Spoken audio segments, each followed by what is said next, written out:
With June coming to an end, we bring this year's month of Pride to a close. And what a month it's been.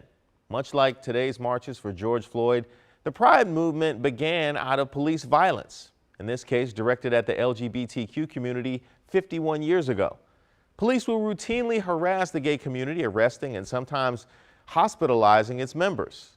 It was during yet another raid at the Stonewall Inn that activist and self-identified drag queen Marsha P. Johnson decided that enough was enough, throwing a shot glass into a mirror, shouting, "I got my civil rights."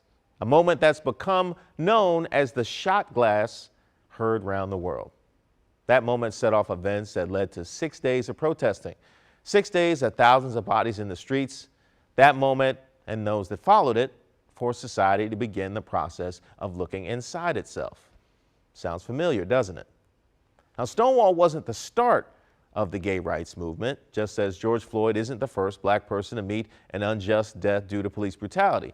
But Stonewall showed the world the struggles and the unfair treatment that the community has been forced to endure. And Stonewall inspired the late Brenda Howard to coordinate the first ever Pride March, earning her the title, the Mother of Pride. Now, the LGBTQ community has made great strides. They can marry who they wish, and now, thanks to the Supreme Court, they have full and equal protections in the workplace.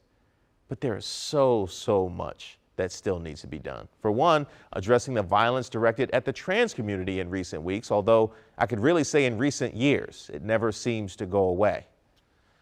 With this month coming to an end, let us remember that Pride isn't about a flag, a rainbow, or a corporate gesture. It's about making sure that all of our fellows feel the freedom to live and love as they choose. An ideal that, if taken away from any of us, can be taken away from any of us.